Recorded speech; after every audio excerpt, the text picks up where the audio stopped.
Good evening, everybody. The Monday Night Show is back here on Borough Fan TV. This time for the European Championships. Tonight, not only are we going to preview the tournament, we're also going to look ahead to England's opening game on Sunday against Croatia. We're also going to look at the Three Lions 2 fixtures that took place in the past week at the Riverside Stadium against Austria and Romania. And we're also going to take a little bit of time to have a chat about Borough matters as well. Talking about transfer rumours and also paying a tribute at the end of the programme to Alan Miller, who sadly passed away last week. Helping me to do all this tonight are David Campbell, Tony Guest and Lee Bailey. Welcome aboard, lads. Welcome back on. No.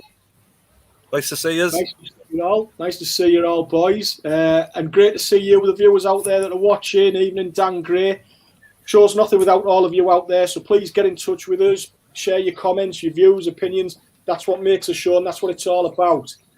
Tony, come to you first. Last Tuesday, I think it was, the England squad was named, the 26-man squad for the European Championships. Hopefully to lead the country to glory this summer. Probably the biggest talking point at the time was, Tony, that there was 4 right-backs in the squad. What were your thoughts when this was announced, Tony? I don't know, James. It's a different game now. On paper, the right backs, but you couldn't class Trent Arnold as a right back because you never see him in his own half.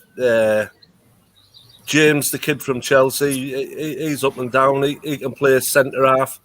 He can play right wing. He can play right back. And obviously Walker, Trippier. Obviously, Walker and Trippier, they have the experience of competition. It was strange. It was a strange choice, but at the end of the day, they're 4 fantastic footballers, James, and and they can all interact. They can all play in different positions. So it wasn't that much of a shock, really. Yeah. And David, for you, was there any surprises in terms of who was named in the squad or anyone that was left out? Was there any surprises for you, David?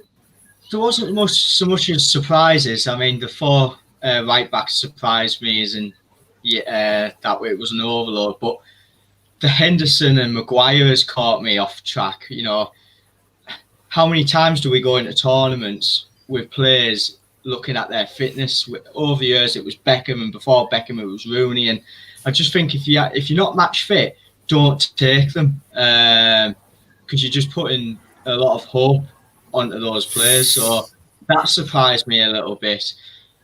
With Trent Alexander-Arnold, I thought he might have gone a bit more as a replacement rather than Ben White. He might have gone for Ward-Prowse, really, just in case Henderson doesn't make it. And I thought Ward-Prowse played well on Friday night. But it's nice to see likes of Grealish and players like that making the first tournament. It's just who plays. Over the years, we've known 9 of the 11 who's going to start. I think all 4 of us could name a squad, a team, and we'd all have different opinions at the time. Yeah. And Lee, I've come to you now, pal. I mean, I think it's fair to say 3 years ago, the World Cup in Russia, expectations were relatively low, I think, amongst England fans before the tournament. I think that's somewhat different this time at these Euros, isn't it? Yeah, especially with the majority of our games being at Wembley. People are expecting Anna, but the last 2 friendly games we've just had in the recent qualifiers and stuff, I'm a bit deflated at the minute with it being. Interesting. I mean, Lee, Tony, do you feel as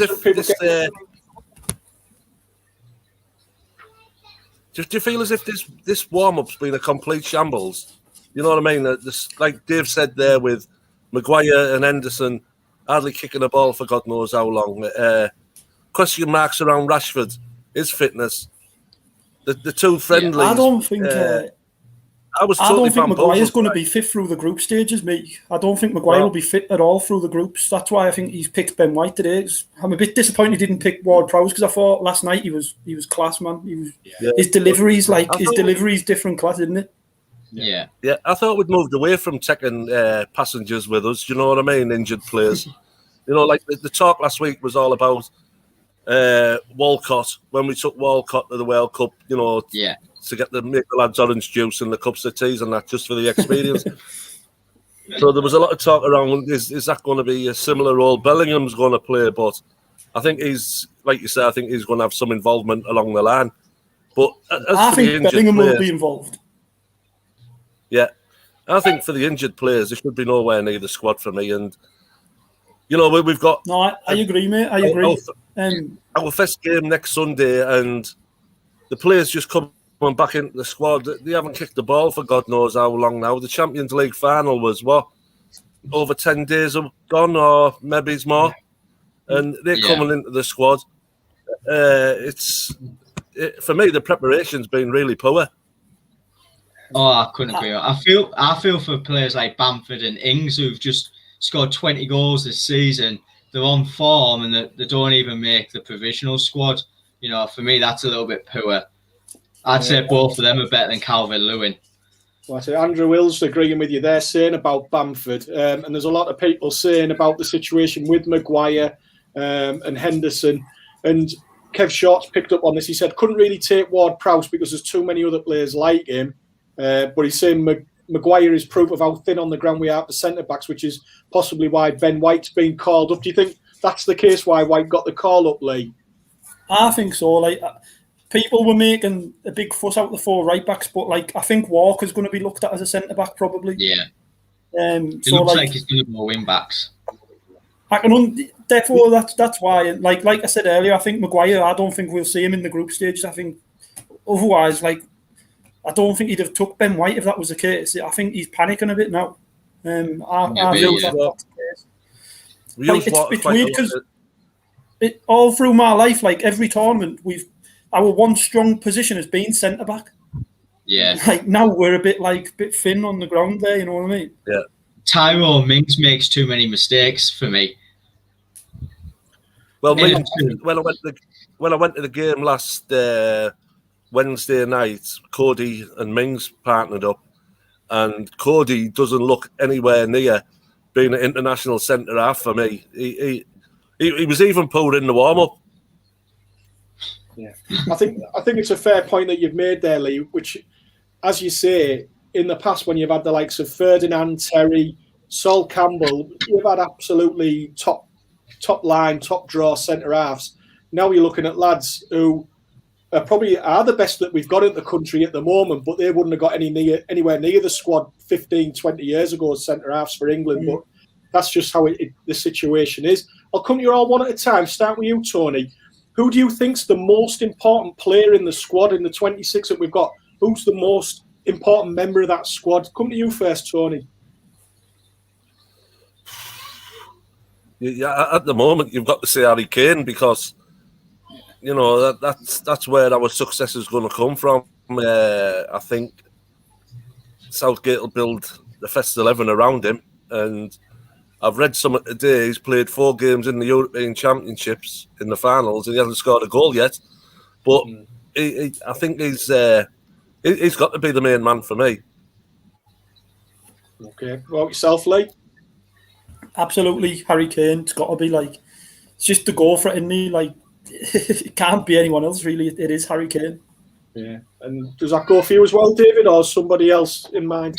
Somebody else for me. I agree that Harry Kane, obviously, because he scores the goals and he's our only outlet. But I think we need to link our midfield to attack, and I can't see beyond Jack Grealish. I think he's for the past 2 games and he's been excellent, and he's exactly what we need. He wins free kicks, and I think set pieces we're going to be a threat from in this tournament.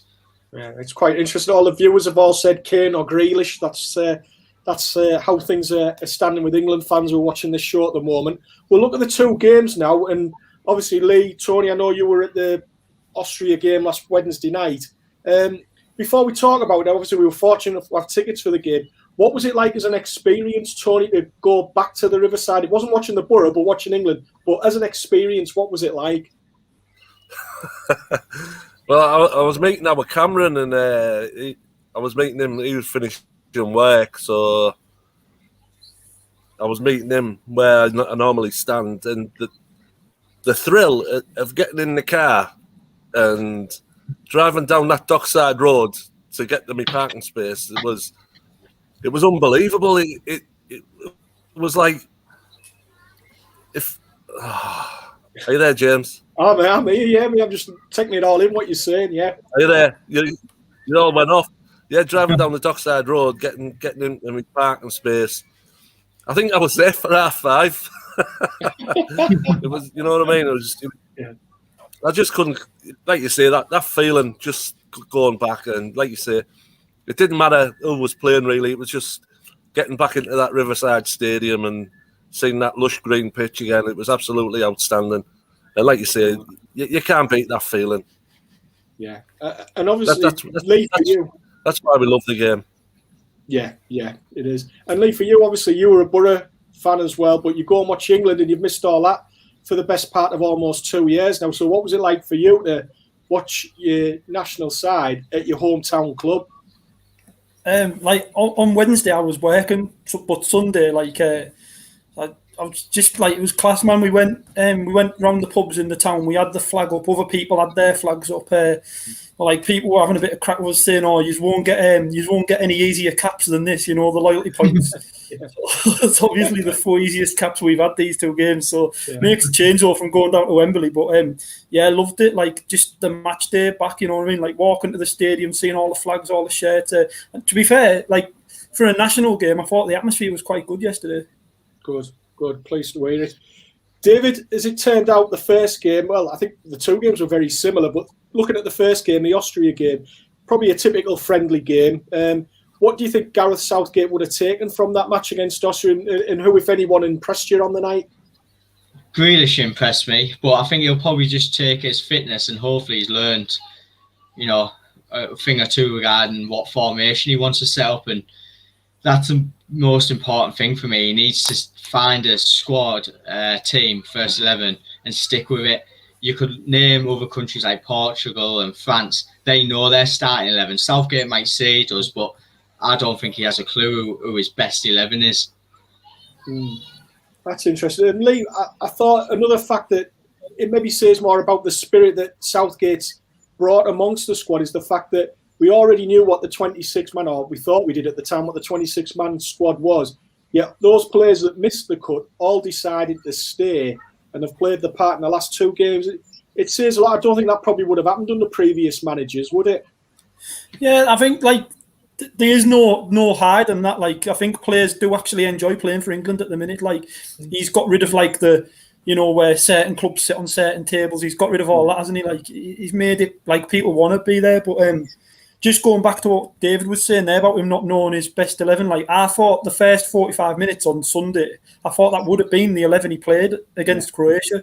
But, like, obviously, the only silver lining is Croatia don't have a clue what we're going to play, do they? So, that's a good point. It was interesting that he started Lingard, even though Lingard's not obviously being taken. I thought that was a bit of a waste of an opportunity for others. Interesting. Yeah, I agree there. Yeah, and Tony, obviously, the night, probably one of the big talking points from that night was against Austria, was the injury that Trent Alexander-Arnold picked up, and it's ruled him out the squad. Before we talk about who's replaced him and the rights and wrongs of that, do you think he will be much of a miss, or do you think he probably wouldn't have been starting anyway? Well, I don't think it'll be as much as a miss as what Ward-Prowse is, because of the deliveries off his dead balls.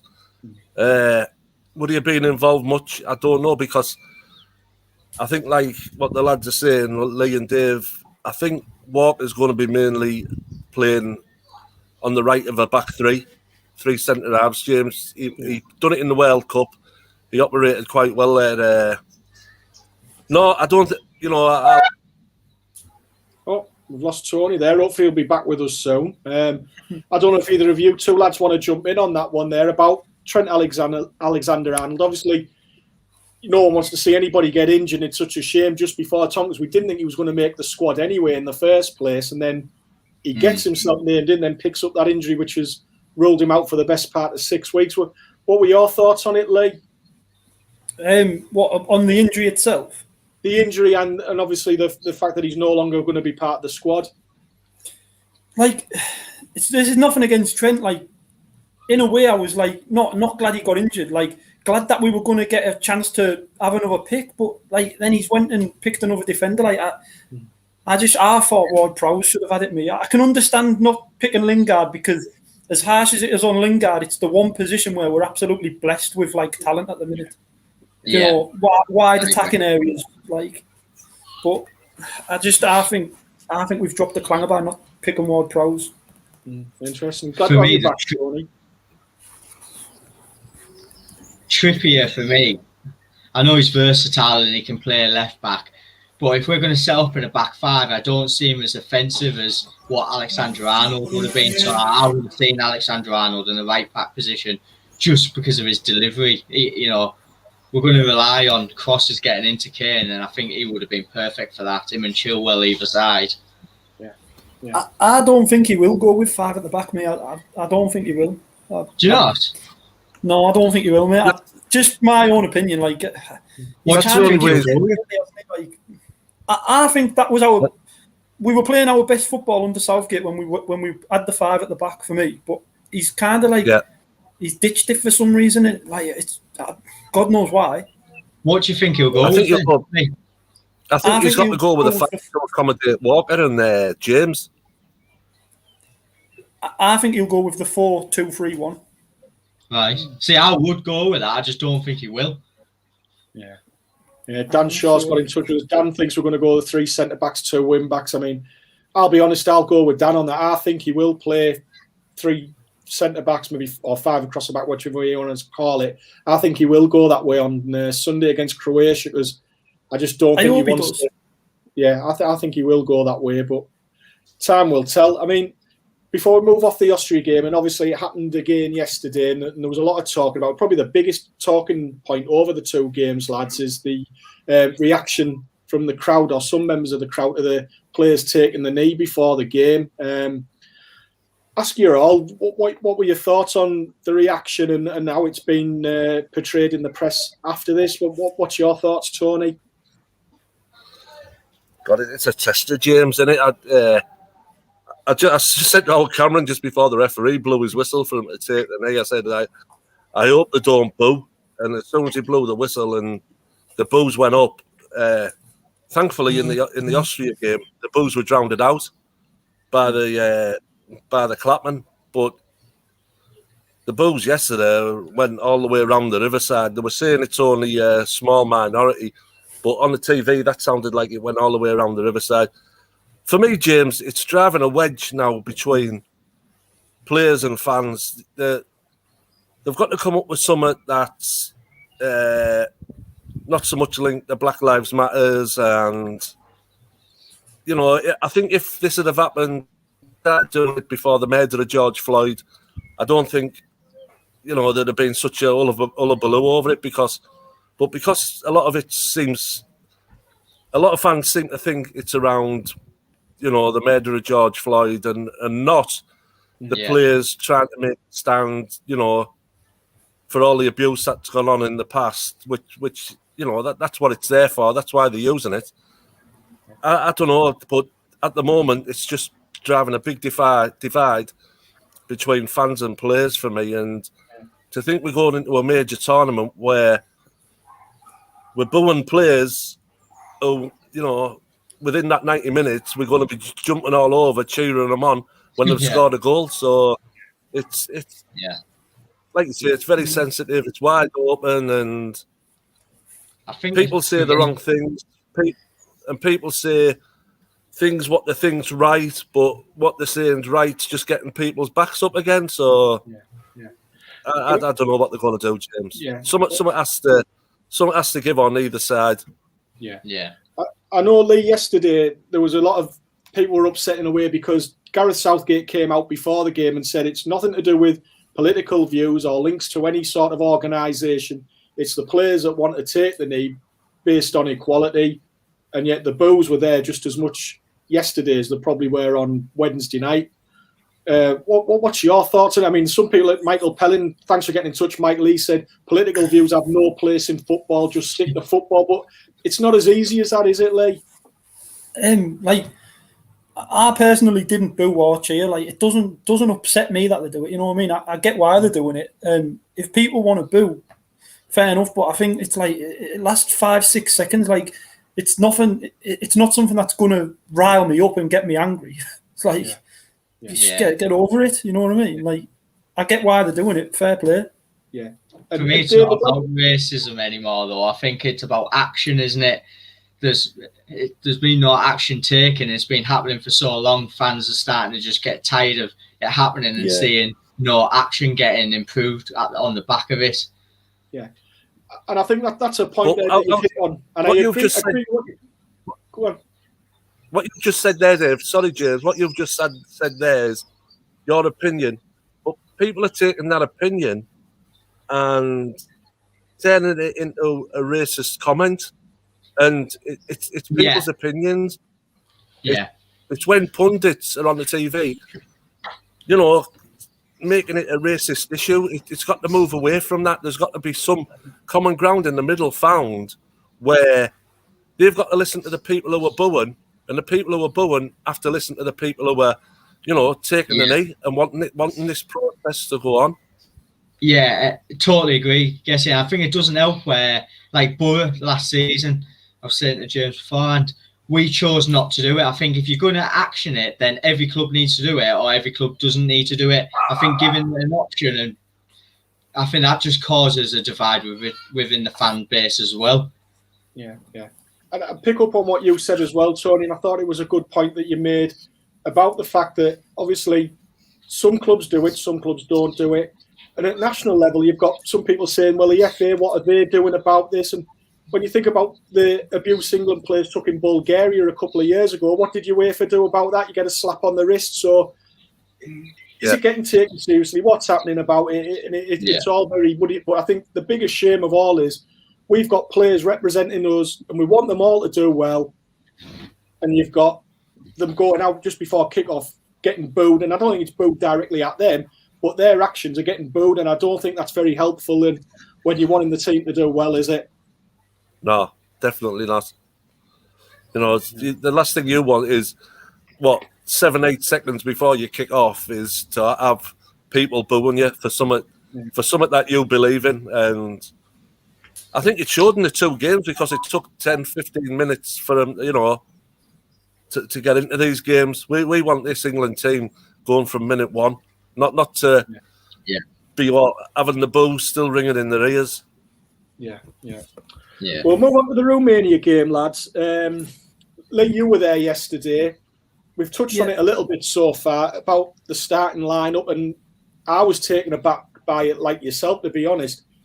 What were your thoughts on Southgate's starting 11? I must admit, I thought it would be a team that would mirror what was going to be playing against Croatia next Sunday, but it was anything but that, was it? Like I said, mate, at least the first 45 minutes, I was thinking, right, this is going to be the 11 that's going to start, and just like I just don't get it. Like I don't get what he's. I'm just lost for words, mate. Honestly, like I don't get it. Yeah. There's going to be players there, right, who play on Sunday, and they haven't played together, like before the tournament with each other. Like, that's what them two games were for, surely. That's the concerning part. I mean, I know it's only Scotland. Scotland put their two strongest starting 11s against both of their qualifiers, didn't they? Both of their friendlies. Yeah, rightfully so, though. Like, I just don't get it.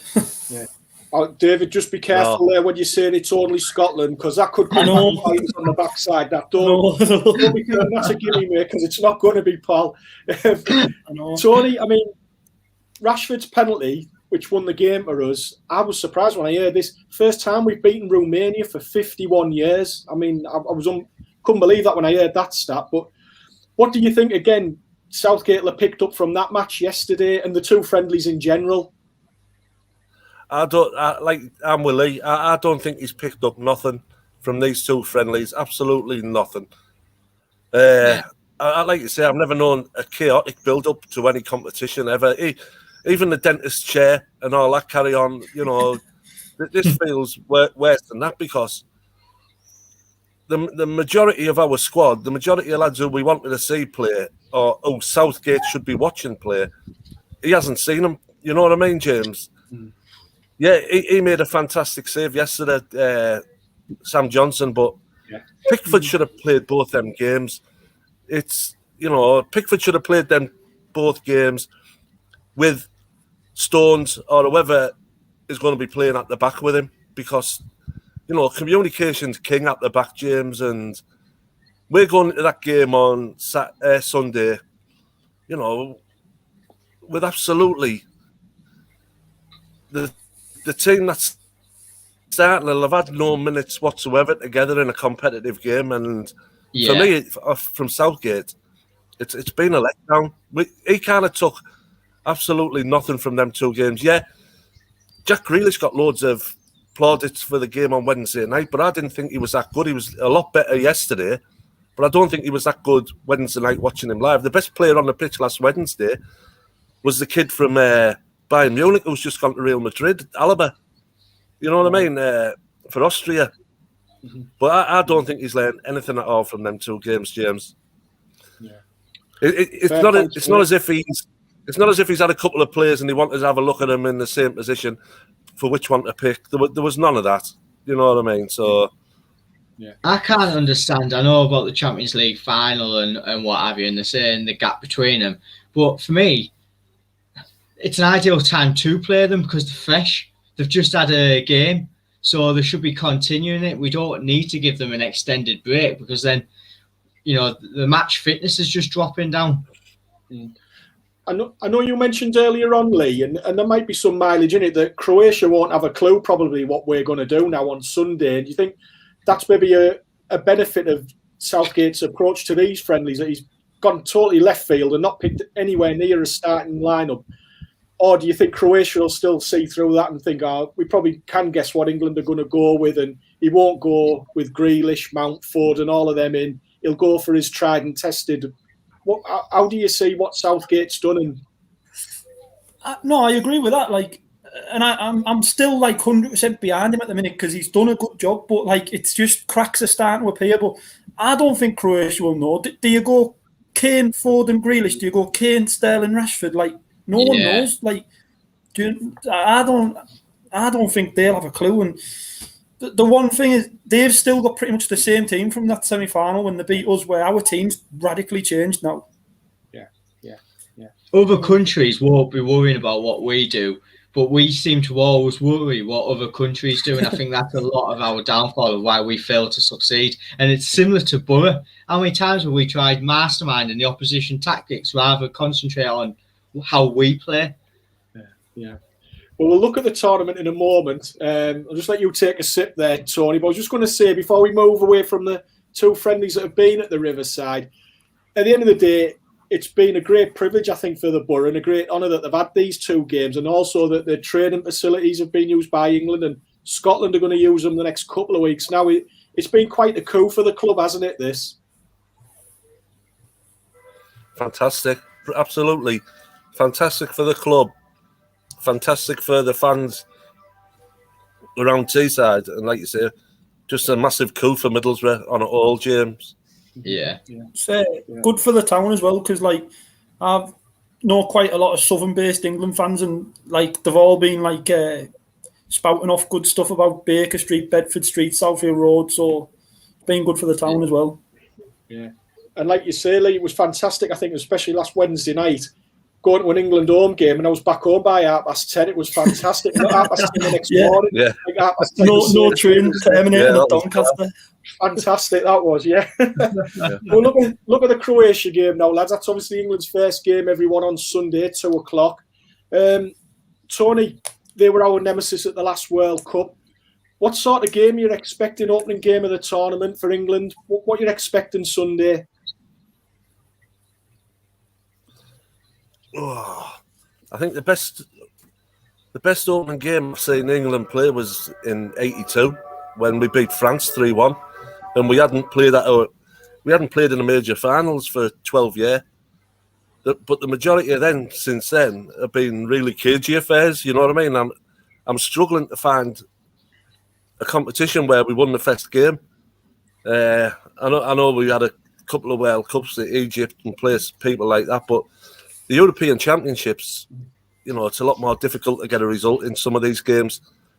I I think you might, I think we'll be looking at a cagey start. The way Southgate's been operating lately, I don't think there's going to be too much give between both sides. It'd be nice to think what people are all hoping and wishing for is to see all these fantastic midfielders and forwards that's in the squad starting. But on a personal note, I can't see him starting with let's go get him approach. Yeah. Just in answer to your question there, Tony, about starting a tournament. This is the 9th European Championship finals England have been in. Never won the opening game yet. Never won an opening game. So there you go. I think that shows the size. Like you said, and it's going to be a tough. Last time we had an opening game. Last time we had a European Championship opening game at Wembley, we drew 1-1 with Switzerland. You know what I mean? Yeah. I mean, bearing that in mind, that obviously history isn't really on our side, David. How much importance will be placed on not losing the game on Sunday, or do you think we should go for it, as Tony mentioned there, go for the 3 points, or do you think Southgate will maybe err on the side of caution and set up not to get beat? I think he'll do the latter. I think he'll look on the edge on the side of caution of not getting beat, and then with Croatia being one of the favourites in the group, I'd say it's more of a we must not lose that game, and then hopefully we can win the other 2 games, and that gives you enough points. But just touching up on what Lee said earlier, and I couldn't agree more, because he's wasted these 2 friendlies. This game for me it's going to be tough because the players just won't have had time to gel. So I think that will affect the performance and how we set up. And Lee, do you go along with that? And do you think it's a must not lose game on Sunday as opposed to a must win game? And in terms of Croatia, who are you worried about at the weekend? It's obviously it's you can't lose your first game at a World Cup or a Euros, can you? Like, if you lose your first game, you're going home. But I think it'll be a draw, like a boring game as well. I think 0-0, 1-1 maybe. Yeah. Let's not forget we took 4 points off them though in the Nations League the other year. So their squad's old though now, isn't it? Like I said, their squad's still the same squad pretty much from Russia. Like, they're getting on now. And is that why it's frustrating that we might not attack them? Like, we've got the players like Grealish, Foden, Mount. We could really cause a lot of damage against them at the weekend, but we're sort of like playing a team on their reputation and thinking, oh, it's Croatia, the biggest team in the group apart from us, and we can't get beat. Would you rather we went had a proper go at them, because they are vulnerable? I don't think they're the same side they were 3 years ago, are they? I think so. I'd rather us give it a go rather than get beat by sitting back and questioning what if. But it's a catch-22, mate, isn't it? So like, no matter what he tries, if it backfires, the press are going to have him. Like, they're either going to be like, why weren't you more conservative, or why weren't you more attacking? Yeah, I think if he'd have played the 2 friendlies and played Grealish, Foden and Rashford for the 2 of them, and Harry Kane up top, and we'd won the game comfortably, all of us would be saying, right, let's go for it. But because of the past 2 friendly games, it's sort of tarnished of what we think should happen. Yeah.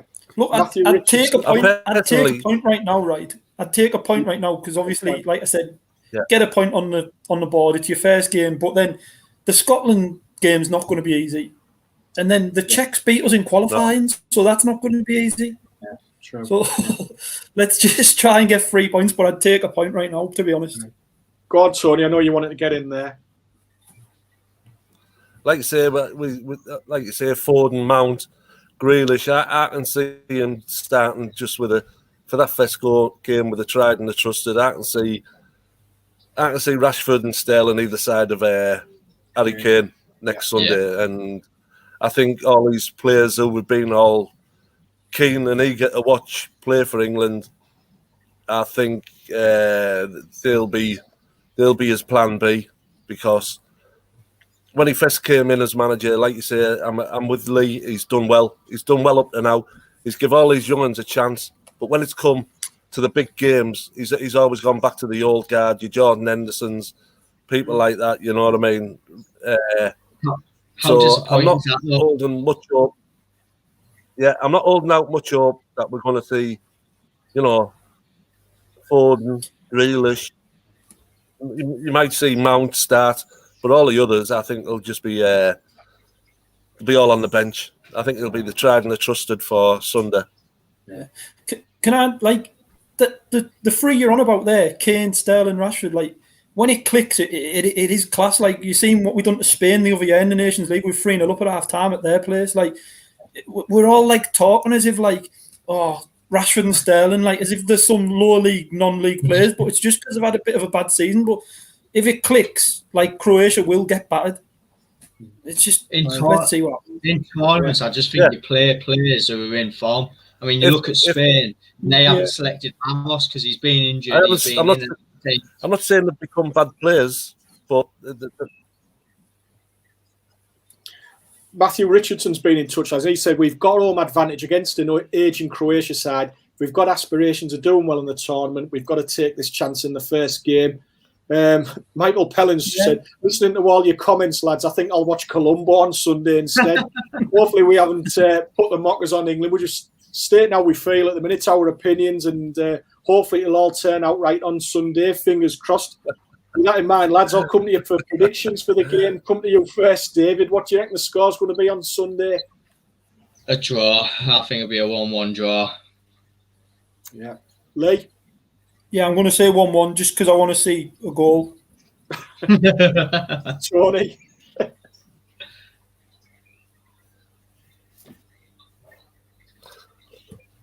Are we going for score predictions here? But you just broke up a bit. Good, yeah, go on, Tony. Score prediction for the Croatia game.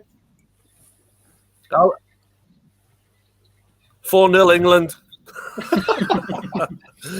That wasn't what I was expecting, Tony, but I'm glad you said that because I think every man and his dog's going 1-1 draw here, but I think I'll be honest, I would probably favour a draw out of everything, but if it's 4-0, I'll be chuffed a bit, Tony, really will. The tournament in general obviously gets underway on Friday night with Turkey-Italy, the first game. While we're in a predicting mode, I want each of you now to come up with who you think will be the winners of the tournament and who do you think will be the top goal scorer. Come to you first, David. Top goal scorer, winners for the tournament. I'm going to go double France here. I think Benzema will finish the top scorer, and I think France will win it. I just can't see beyond the strength and depth that France have. Their plan B could be our plan A easily. How about yourself, Lee? Similar to David, I'm going France and then Mbappe. Right. Lot of love here for France, Tony. Are you joining in with this ooh la la French loving or what? Yeah, I hate, like, you know, I hate the French as much as the Scotch, but I'm with Lee. I'm with Lee, France and Mbappe. Right. What about you, James? I'm going to go a bit left field. I'm going to go Holland, and I fancy Lukaku, top goal scorer. You fancy the Dutch to win it? I do. I just think they're on the better side of the draw, and I just think there's so many top teams on the England, France, Germany, whatever Spain side of the draw. I think they're just all going to destroy each other, and I just think Belgium and Holland and Italy, I think Italy are one to watch. They've got a nice little run compared to us, so we'll wait and see. Probably Holland go out first round, but what do we know? What do we know, lads? Bring it back a bit closer to the wall. We've obviously talked about England and the build-up and stuff like that, but how do you think the whole nations will do? Take it in turns again, lads. Come to you first, David. So England, Scotland, Wales, how do you think they'll all do?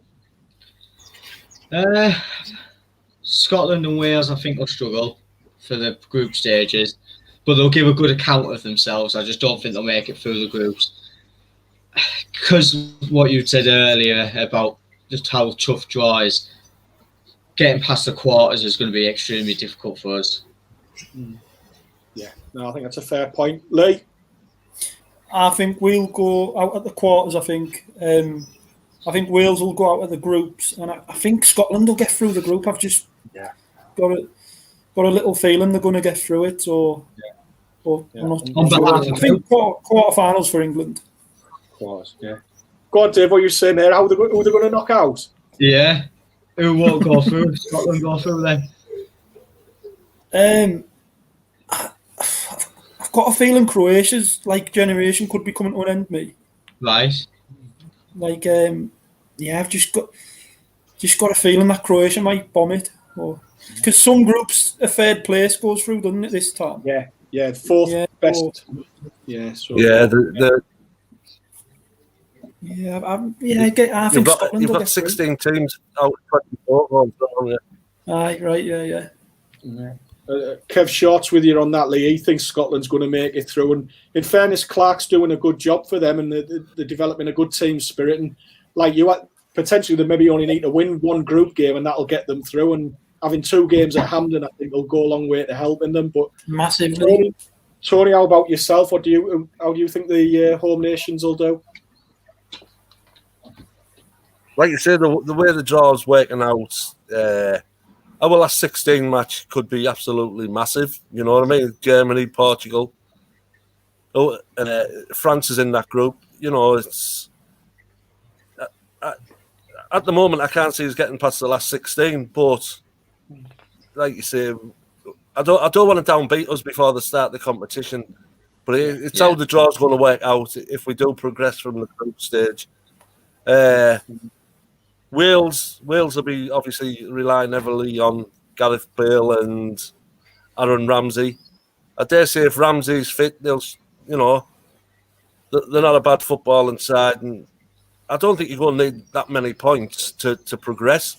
You know what I mean, James? As long as you finish in one of them top 3 places in these groups, I can see all 3 home nations progressing to the last 16. To tell you the truth, I don't think that's a bad shout, Tony. I don't. And Lee, obviously, it's a bit of a different tournament this Euro 2020. Usually, you have a competition, and it's in one country. This time, it's taking place all across Europe. Are you a fan of that, or would you rather it have been just in one country? I'm not a fan of it. Like, I like going to a tournament, going to one country, and proper doing 2-3 weeks around that country. Like, I'm not a fan of this. Like, I think Wales it is. I think the first game's in Azerbaijan. Yeah. And I think the next game's in Rome. Then I think they're back to Azerbaijan. I think that's right. Like, they're going to be knackered, aren't they? Like, it's just, I'm not a fan of it, mate. It's just, I like all the fans in one, like, country going mad. All together. Yeah. Well, I think the next Euros are in Germany, aren't they, Lee? Is it 2020? Yeah, Germany, mate. That'll be a good tournament. Be a good trip, that won't it? Yeah, definitely. How come all these countries keep getting these competitions in front of us? I know, mate. I know. You know what I mean? Germany again. How many World Cups and European Championships have they had? So, even since 1996. UEFA will just tell us to stick it to one, because they'll be like, well, you've just had 3 group games, second round, semi-final and a final at Wembley, so they'll be like, you've had a tournament pretty much. That's what they're going to say, I think, if we try and bid for one. Yeah, I think you're right, definitely. Well, lads, we'll put the international stuff aside, and obviously we'll talk about it more next week. I've really enjoyed that. Before we end the show, we'll talk about a few Borough things. First of all, Neil Warnock said towards the end of the season that he wanted to get a lot of transfer business done quite early, David. As it stands, we've only got a new goalkeeper at the moment in Joe Lumley. Have you got any worries or concerns, or are you quite confident that some of the targets have been identified and they'll be appearing at Rockcliffe very shortly? I'm glad we've got our number 1 priority sorted, which is a goalkeeper. Given the fact he's not one I would have chosen, but I would have liked to have seen a few more faces come in before the Euros had started, personally, just to relax the situation going into pre-season. But look, it's a massive job, this rebuilding this summer, and we need to make sure we get it right. If it means waiting a few more weeks and we get the right people, I'm all for that. Yeah. And Tony, there, Gareth Cole's been in touch with us, and lots of people mentioned it, and there was pictures straight away, probably just before even the game kicked off last night, of Yannick Bolasie at the Riverside watching the England game last night. Rumours that there's a 2-year deal on the table for him. What's your thoughts on that? One, are you surprised? And 2, would you welcome him coming back to the Borough? Well, the way he fitted in last season, and the way he performed once he was fit, I'd have put him at one of our priorities to get back at our club. It looks like he wants to come. Big. you know, he was at the match last night. So was Ian Wright. So was friggin' Roy Keane. You know, none of them are going to sign for the Borough. So I dare say there was more than Yannick Bolasie there watching the game last night. You know, yeah, I'd like to see Bolasie come back. 2 year, you know, if there's 2 year left in him, the position that he plays. And the way, like you say, the way Warnock finished the season and his chat that he wanted to get business done early. Well, come the end of the Euros, we're going to be into pre-season. So I'd have liked to seen a bit more activity. I know a lot of these clubs don't release till the end of June. So whether we're going to get a big influx of players then, you know, I don't know. But it has gone quite quiet. I know they're all away on holiday, but it has gone a bit quiet at the moment. Yeah. And Lee, any of the players that have been linked with us, like there's been Charlie Wyke, Luke O'Nien, another one at Sunderland. There was a lad at Luton today that I've seen mentioned. There's been Lyle Taylor at Forest. Any of those names sort of like appeal to you, or do you think they're just going to be signings that we're not expecting at all, or just typical Warnock players he's previously worked with, players like that coming in? I think Warnock will be like trying to get a few lads who he's worked with previously, but I think like Guesty said, I think you won't see much action till after the Euros, I don't think. But I think there must be players coming in, because I honestly don't think Warnock would stay around if he's been promised players and then we've said no, we can't afford it. I think he'd just be like, right, see you later, I'm off. Yeah. So I think there will be players coming in, because I don't think for 1 minute he'd have stayed around if there wasn't. Yeah. Yeah. I seen that they were back at training today. That must have been interesting with Tube Rakpom only your only striker on the training field. I didn't realise we were back today, Dave. I didn't realise that. I know Mark Knott's been in touch with them. He's mentioned obviously some clubs haven't even released their data about which players are leaving clubs yet. So again, that'll be another thing which will trigger more movement in the transfer market when players that are released from squads are announced, and you know what you can work with there and what you can offer them. And again, that's probably going to be our biggest avenue of signing players, isn't it, this year, David? Yeah, but the only problem with that is I think a lot of people in the Championship are going to be in the exact same situation, aren't they? So it's just, does money talk, or does the prospect of Warnock's final season help bring players in? And I'm with Lee. I can only see him bringing trusted players like your junior Hoylett's coming in, which doesn't fill me with much optimism, to be honest with you. Right. Well, all will be revealed over the next few weeks. There's a lot of good players out there on the goal at the end of this month, isn't there? So it's attracting them. It's attracting them to the Riverside, and you know, letting them believe that the money that we're going to offer them is going to be enough, you know, for them to finish their career on. So we just have to, like you say, what Lee Pellins just said there. We have to put our faith in Warnock, and hopefully his recruitment team can pull something special off this season. Yeah, definitely. Obviously, the only player we've signed so far is a goalkeeper, and that just brings us on, before we finish the show, to the news last week that broke the sad passing of Alan Miller, our goalkeeper from our 94-95 Championship winning side, the last side at Ayresome Park. Tony, I'll come to you first. What memories do you have of Alan Miller between the sticks at the Borough? I thought he was a fantastic, like you say, he's one of them signings we don't talk about much. Obviously, we had Schwarzer for such a long time, but at the time, I thought he was a fantastic signing. Obviously, we'd had Stephen Pears, and then this Alan Miller from Arsenal came in, and I thought he was a great goalkeeper, James. Yeah. Obviously, we ended up signing Gary Walsh from Manchester, so his time between the sticks wasn't as long as what I thought it was going to be, James. I thought he was going to be our first choice for a long time when he came in. But obviously Gary Walsh come in and he got loaned out. But such tragic news for, you know, such a young lad, 50-odd-year-old, but saved our club, and goes down as a legend because of the part he played in that promotion with Brian Robson. Yeah. Definitely. Gareth Cole's been in touch there. He said he was a cracking keeper. My mum used to clean his house in Yarm. He used to give me stuff. even though he was 6 foot now, was a scrawny 15-year-old. And Lee, the thing is, as Tony mentioned there, he was following on from a real Borough legend in Stephen Pears, and that was a hard act to follow. But that season that he played virtually the full season in goal, it was only one automatic promotion place, and he was part of the defence which did the job, saw it through. And for that, he'll always be remembered by Borough fans, won't he? Yeah, it's like just as I was getting into football, like that was like my first Borough team. That, you know what I mean? Like very vague memories. That was like just as I was getting into it. Yeah. He always used to kick the turf before a goal kicked, didn't he? He used to kick the turf and then chuck a piece of mud away before every goal kick.